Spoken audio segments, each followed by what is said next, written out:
का माहौल बेहद ठंडा और अजीब था। यह ठंड तो बाहर से भी ज्यादा है, उसने धीमे स्वर में कहा। ड्राइवर ने बिना कुछ कहे टैक्सी को चलाना शुरू कर दिया। सड़क सुनसान थी। बर्फ से ढकी हुई सड़क पर चारों तरफ कोहरा फैला था।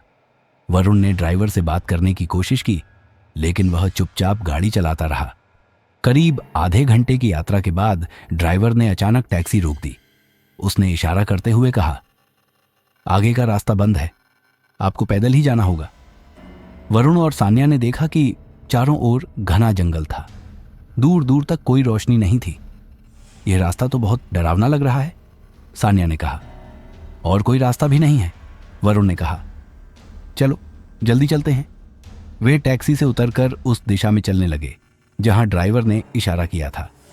जैसे ही वे कुछ दूर चले, उन्होंने पीछे मुड़कर देखा तो टैक्सी गायब थी। यह कैसे हो सकता है? वरुण चौंक गया। वरुण, मुझे डर लग रहा है, हमें वापस चलना चाहिए, सान्या ने घबराते हुए कहा।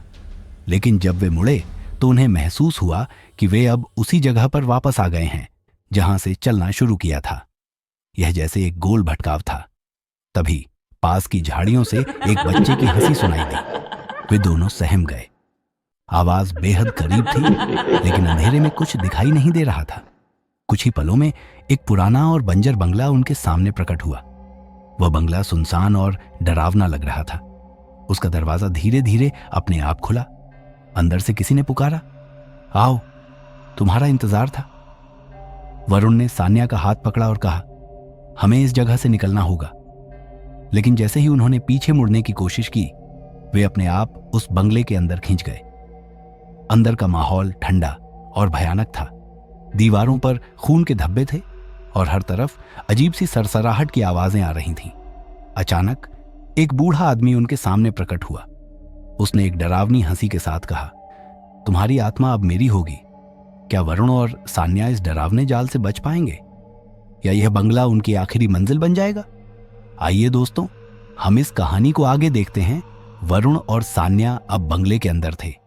वहां की ठंड और घुटन ने उनकी रूह कंपा दी थी। दीवारों पर खून से बने अजीब निशान और पुराने ताले जंजीरों की आवाजें माहौल को और डरावना बना रही थीं। ये कौन सी जगह है? सान्या ने कांपते हुए पूछा। मुझे नहीं पता, लेकिन हमें यहां से जल्दी निकलना होगा, वरुण ने कहा।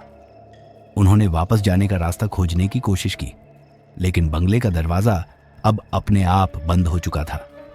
दरवाजे पर अजीब से चिन्ह बने हुए थे, जैसे किसी तांत्रिक अनुष्ठान के।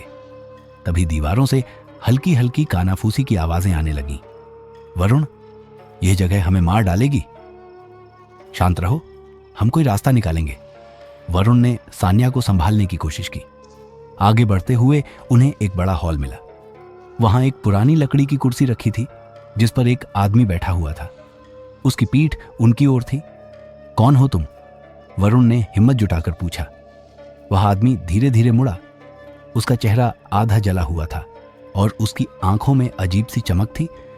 उसने भयानक आवाज में कहा, तुम्हें यहां लाया गया है, यह तुम्हारा भाग्य है। वरुण और सान्या ने घबराकर पीछे हटने की कोशिश की, लेकिन उनके पैर जैसे जमीन में जमे हुए थे। तभी वह आदमी धीरे धीरे गायब हो गया। आगे बढ़ते हुए उन्हें एक पुराना कमरा मिला। कमरे के बीचों बीच एक बड़ी मेज थी, जिस पर धूल जमी हुई थी। मेज पर रखी एक पुरानी डायरी ने उनका ध्यान खींचा। वरुण ने डायरी उठाई और उसे पढ़ने लगा।